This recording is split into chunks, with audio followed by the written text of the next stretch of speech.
I'm Katie from The Littlest Thistle, and I'm here today to show you how to sew some pinless curves. One of my readers had recently asked me how to do this because she has a quilt that she would really love to make, but it has lots of curves in it, and she really doesn't fancy getting stuck like a porcupine by every pin that you stick in there. So I said I would show her how to do this. So we're going to do some simple drunkard's path blocks, and I'll take you through what I do to prepare the fabric, then also to cut it, stitch it, and finally press it. So the very first step that I do is prepare the fabric. Now, if you've ever taken a piece of fabric and cut it on the bias, you'll notice that it's really easy to stretch out of shape. That's because the warp and the weft threads, that's the threads that go vertically and horizontally in the fabric, have been cut across the way, so there's nothing really holding everything in shape. Now, the best way to avoid that is to add something to stiffen it. Now, because it's a quilt, you don't really want to add anything like interfacing, but something like starch works really well to hold things in place whilst you're doing the sewing, and then afterwards it washes out really easily. So these pieces happen to be offcuts of another project that I've been doing, which is with triangles, but the same applies whether it's triangles or curves. In both cases you really want to stabilise that fabric and make sure that it stays where you want it to be whilst you're sewing. The other piece of fabric I've got is, this is Clona cotton. Now, I know a lot of people don't like this because it can sometimes smell a bit when it comes off the bolt, but it's already got quite a lot of dressing on it, so I don't actually starch this. However, it is very stable in itself because of the dressing it's already got on it. So, let's start now by doing the cutting, and I've just got tiny little templates here. These would do 3.5 inch drunkard's path blocks. There's a variety of places that sell them. I happened to get this set for a quilt I made about 5 years ago, and I don't think they're available anymore, but if you look around online you'll see there's all kinds of famous names have brought out their own versions of templates, and they're for sale at shops kind of around the country.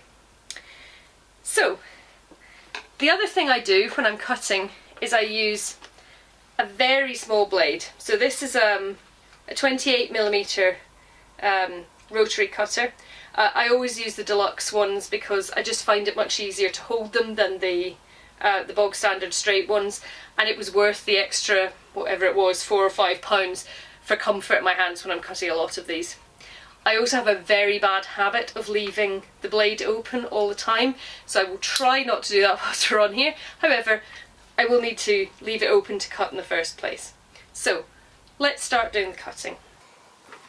We're going to start by doing the patterned fabric, and what we're doing here is we're going to use the inside block piece to do the white fabric and the outside block piece to do the patterned fabric.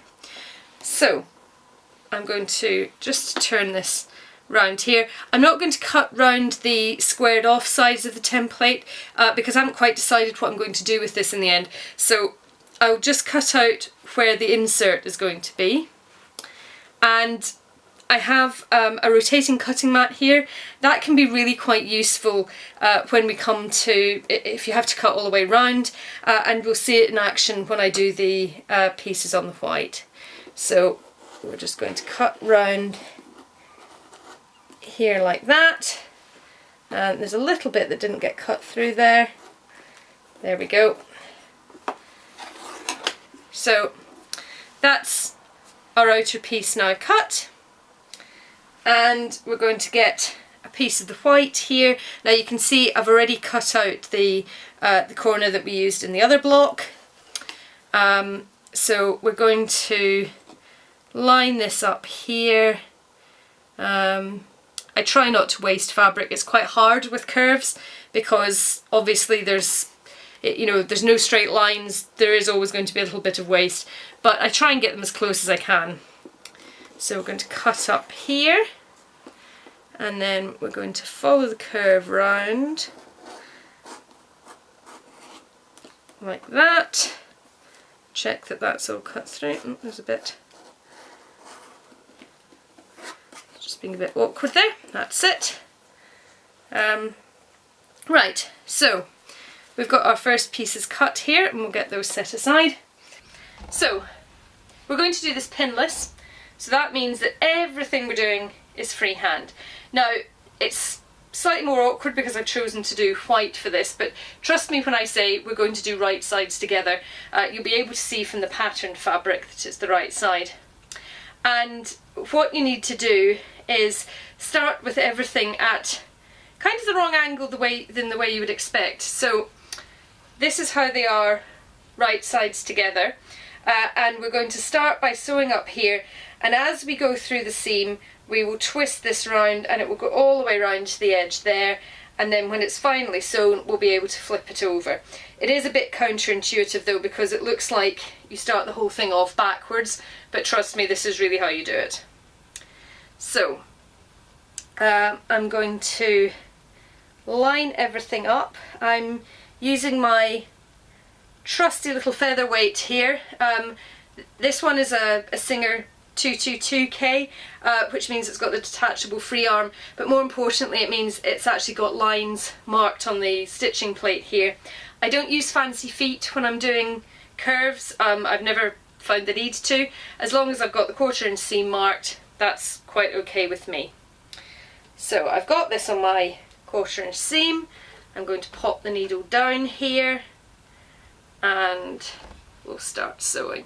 So I just do a couple of stitches straight first, and then I pick up the 2 pieces and we're going to move everything round together as we're stitching to make sure it all comes together. So a lot of it is really more how good your hand movement is than anything else, and just keeping an eye on that 1/4 inch seam and making sure that it actually stays all the way through.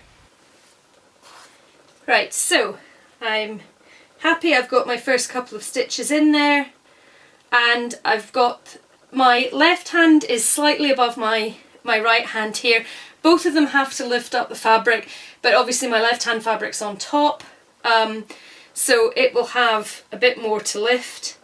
And what I'm doing with my right hand is just bringing it round towards my left hand so that the sides seem to line up a bit. And then we're going to start stitching. So I'm just going to pop the needle down before I start, and away we go.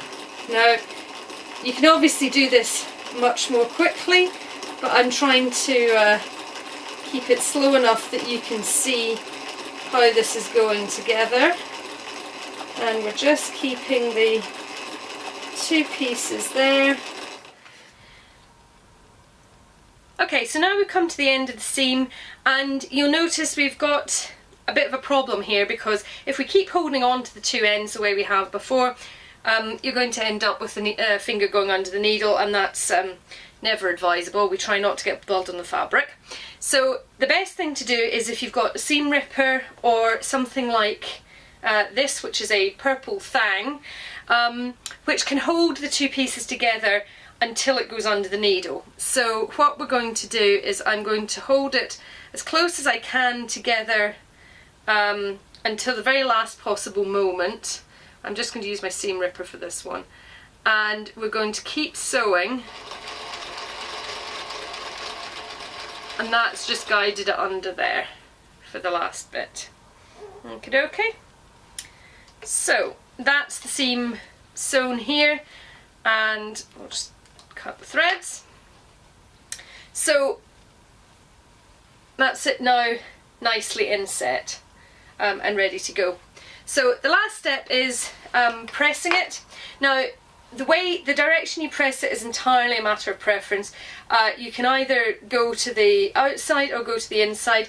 I find mine tend to curve themselves more towards the inside naturally, so that's the way I tend to press them. Whilst I would normally, if I'm sewing blocks together, press my seams open, it's just easier when you're doing this not to even attempt to do that open. And if you've sewn them well enough, because it's only a 1/4 inch seam, you shouldn't need to worry about clipping curves or anything like that you would need to if it was perhaps a more severe curve, or if it was something absolutely enormous or under strain, like maybe in a bag or something like that. So I will just turn up my little prim iron here. I absolutely love this little thing. It's a proper travel iron, but it actually gets lovely and hot. I've just had it turned off there. So I'm just going to give it a little moment to heat up here. And then we'll just give it a quick press there. So there we go. Okay, so now we've got one completed drunkard's path, and you can apply this technique to longer curves as well. You can use it on clamshells. It works quite well on most sizes of drunkard's path. If they're quite tiny, you might want to be using something to anchor it most of the way through, like your seam ripper or a stiletto, or you might even want to just use pins if it's very small. But for bigger curves it works perfectly. The only thing you need to keep an eye on is making sure that your hands are moving at the same speed. I have got ever so slightly leftover bits at the bottom of the orange section here, but most patterns are forgiving enough to allow for a bit of trimming. If you're worried about it though, you can always cut things a little bit bigger, you know, maybe 1/4 of an inch bigger, just to give yourself the room to trim down afterwards.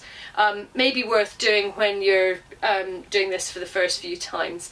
And then after that you can go a bit smaller. That works for the drunkard's path. For the clamshells, unfortunately, you're a bit stuck. They have to be the right size in order to fit together. But there are markings on the ones that Latifah produces, and it's really worthwhile just keeping an eye on those and making sure when you're moving your hands through that the marks are going to line up. Sometimes I just need to, you know, apply a bit more pressure with one hand or the other just to bring things into line again before I keep sewing. But you get used to it after a while, and once you get into the rhythm on a project, you know, you'll really build up and you'll get much more accurate as you go along. Okay, thanks for watching. I'll see you next time.